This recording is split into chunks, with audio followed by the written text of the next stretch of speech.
Kita masih lagi bersama dalam Selamat Pagi Malaysia. Hari ini kita banyak bercakap mengenai pemampanan kita ke arah usaha digitalisasi. Kalau tadi kita bersama dengan Naksa untuk pelan strategi keselamatan cyber Malaysia, dan kali ini kita nak bercakap mengenai digital mampan bagi perkhidmatan ataupun sektor awam. Ini merupakan satu aspek yang sangat penting dan bagaimana secara kolektifnya negara kita dapat juga berada di taraf global bila bercakap tentang infrastruktur dan juga segala yang terlibat dalam bidang pendigitalan.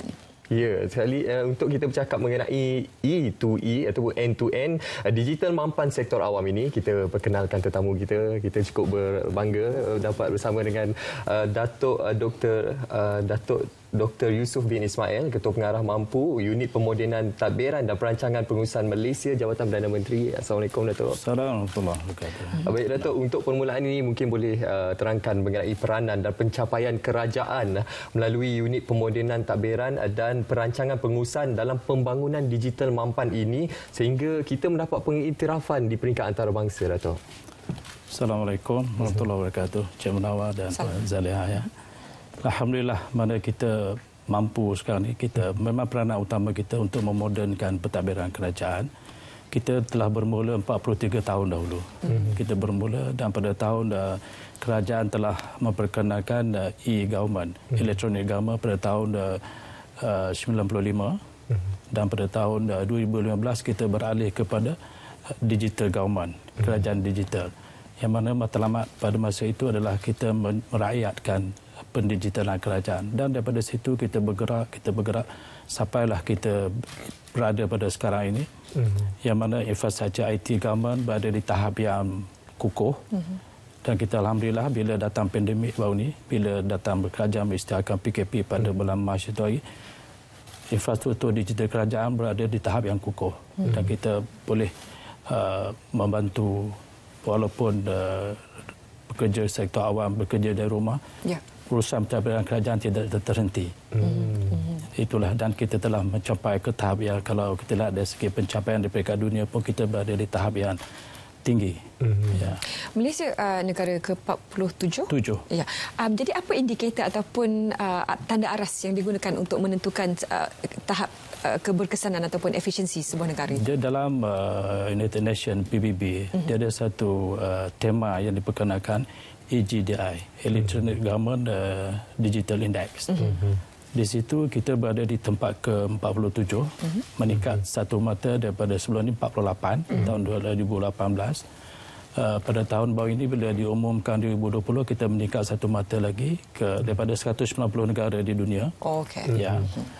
Dan perkara utama yang dinilai itu sejauh mana Malaysia mengamalkan elemen digital dalam penyampaian sistem penyampaian kita kepada rakyat.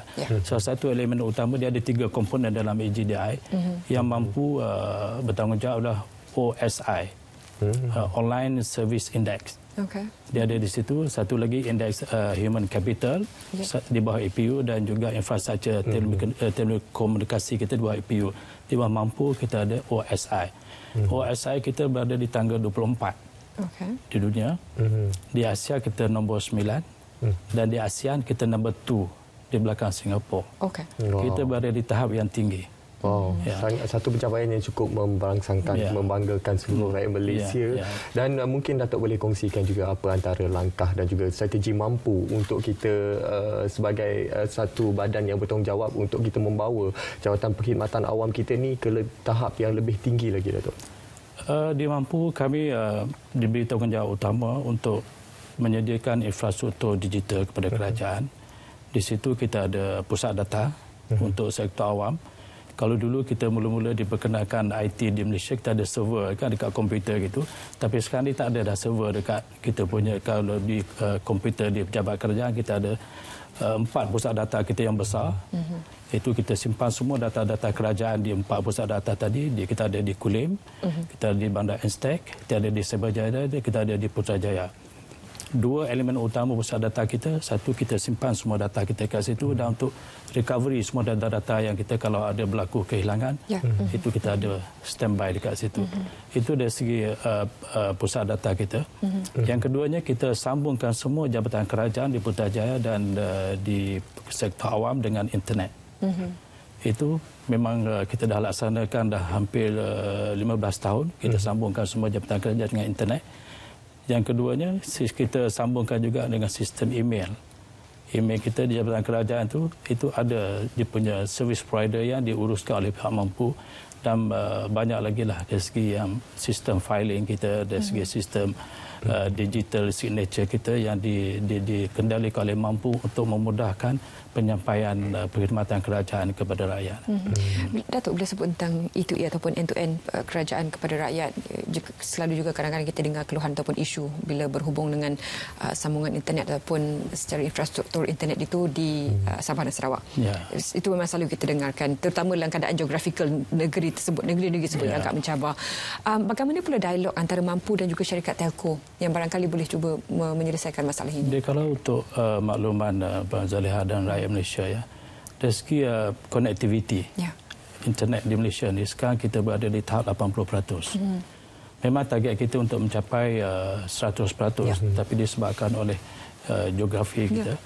Untuk di bandar, okey, kita dah connect semua 100% dah di penduduk bandar. Cuma bila disebut dicampur dengan kawasan luar bandar, itu yang menyebabkan kita berada di tahap 80%. Memang ada di bawah perancangan kerajaan, di bawah Kementerian Komunikasi dan MCMC, Suruhanjaya Komunikasi kita, untuk kita connectkan seluruh Malaysia ini, melibatkan kos yang besar. Dan perkara ini telah ada dalam perancangan kerajaan untuk kita perluaskan seluruh negara lah. Dan perkara ini kita akan laksanakan secara berfasa. Dalam situasi bila mana kita mengubah suai ataupun menyesuaikan diri dengan norma baru, Datuk, bagaimana pula cabaran mampu itu berubah dengan situasi bekerja dalam situasi pandemik ini? Ya, seperti saya nyatakan tadi, kita bersyukur kerana kerajaan kita telah bermula dari awal ke arah digital electronic government ini. Memang dalam norma baru ini kita telah dapat maklumat daripada semua kementerian, dan kita pun dah lapor kepada jemaah menteri baru ini.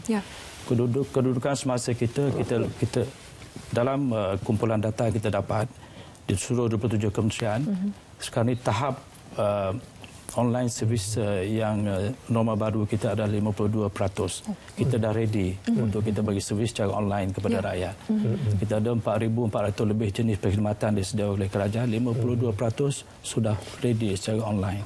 Jadi target kita akan terus bergerak. Target kita untuk tahun ini kita akan tingkatkan lagi kepada 60%. Dan insya-Allah kita akan perluaskan ke sektor awam yang lain, kerajaan negeri, dan juga kepada pihak berkuasa tempatan. Timeline bagaimana, Datuk?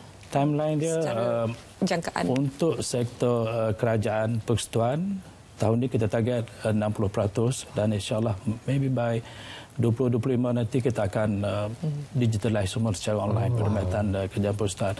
Untuk sektor awam, target kita pada tahun ini 40%. Dan kita akan bergerak secara gradual. Target kita akan increase sebanyak 10% setiap tahun. Datuk, kita ingin menyentuh juga pelan strategik pendigitalan sektor awam bagi tahun 2001-2025 ini. Dan mungkin Datuk boleh kongsikan matlamat hala tuju dan juga peranan mampu dalam usaha kita untuk membangunkan pendigitalan dalam perkhidmatan awam ini. Dalam pelan strategik yang lepas, yang 2016 ke 2020, tema utama kami masa kita sediakan pelan strategik sektor awam adalah untuk merayatkan pendigitalan. Tapi untuk yang ke depan, kami baru habis bengkel tentang pelan strategik mampu untuk 21 ke 25 ini. Kita nak menggunakan teknologi baru. IR 4.0, Artificial Intelligence, Internet of Things, dan cloud polisinya kita akan perkemaskan lagi, dan mampu sekarang ini sedang dijemput oleh kementerian agensi kerajaan untuk beri khidmat nasihat untuk mereka membangun pelan strategi masing-masing. Dan nampak isu pelan strategi cukup meriah di mampu sekarang ini. Setiap hari ada perkara kami bergerak ke seluruh negara untuk bagi bimbingan dan nasihat kepada jabatan-jabatan kerajaan untuk membangunkan peran strategik kita. So bila sebut tentang Internet of Things IR 4.0 ini memang kita dah tak ada pilihan, terpaksa bergerak dengan kehendak teknologi sekarang. Kalau tidak kita tertinggal. Kita akan tertinggal. Dan dari persiapan bagi warga mampu sendiri untuk memberikan pengalaman dan juga pengetahuan kepada begitu banyak agensi yang terlibat. Ya, memang kita di Mampu sendiri kita ada satu bahagian perunding. Bahagian perunding inilah sebagai satu think tank kerajaan untuk kita bagi perkhidmatan kita kepada jabatan kerajaan, dan untuk makluman juga di kementerian di jabatan kita ada bahagian teknologi maklumat. Okay. Bahagian teknologi maklumat dia juga majoriti daripada bahagian teknologi maklumat di kementerian jabatan itu adalah staf daripada Mampu. Jadi kami juga pelengkapkan dia orang dengan idea-idea baru dalam bidang digital ini untuk mereka perkemaskan, gerakkan agenda pendigitalan norma baru ni di kementerian-kementerian. Bila kita bercakap berkenaan pembudayaan ni, kita sekarang ni memang ada pembudayaan norma baru, termasuk sekarang ini pembudayaan pendigitalan. Sejauh mana tahap pembudayaan pendigitalan dalam sektor awam ni, Datuk, sekarang ini? Itulah masa saya cakap tadi. Setakat ini sehingga kini bilangan perkhidmatan yang kita telah sediakan untuk rakyat adalah 52%. Dan insyaAllah pada 30 hari bulan ini kita akan laksanakan gerak kerja secara pilot. Tan Sri KSN akan turun bersama Mampu dan Kementerian Pangkutan dan Kementerian Dalam Negeri untuk kita bergerak ke JPJ dan juga Jabatan Immigration. Wah, okay. Untuk kita... Ini antara yang paling busy, paling sibuk sekali. Ya. Sebab itu tumpuan rakyat. Kita nak melihat dan kita hasrat kita di situ, kita nak kalau boleh kita nak rakyat tidak lagi berhubung dengan kerajaan secara counter. Betul. Semuanya di ujung jari, end to end. Macam kalau Menawar lihat macam mana kita bayar income tax kita sekarang ni, cukai pendapatan kita. Everything di ujung jari kita. Start kita mula KN kita punya password sampai kita bayar semua di ujung jari. You nak renew road tax sekarang ni. Nak dapatkan bayar lesen saman trafik pun boleh buat secara online sekarang. Tak payah lagi you bergegas ke JPJ ke IPD mana ke untuk bayar saman semua di ujung jari sekarang. Baik, Datuk, mungkin secara ringkas, Datuk, harapan Mampu untuk kita membantu tadbir urus negara kita ke arah yang lebih baik, Datuk, secara ringkas. Harapan Mampu bagi saya sini ada 3 kategori, ya, Munawar dan Puan Zalia. Yang pertamanya, kita dari segi Mampu sendiri. Mampu sendiri kita kena perkemah dan perkasakan lagi gerak kerja kita untuk kita meneruskan agenda kerajaan ini. Dan yang keduanya kepada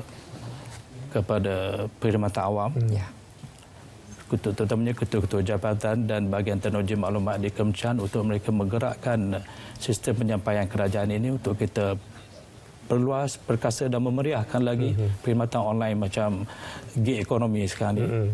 Dan yang ketiganya kepada rakyat. Dan kepada rakyat, saya minta rakyat supaya juga adalah berubah kepada online. Dan percaya kepada sistem kerajaan ini bahawa sekuritinya ada di situ. Macam disebutkan oleh Naksa tadi, semuanya dalam elemen penyampaian kerajaan, trust kepada kerajaan, percaya kita mengutamakan sekuriti. Maklumat rakyat kita dipelihara dengan kukuh di situ. Itu elemen kita.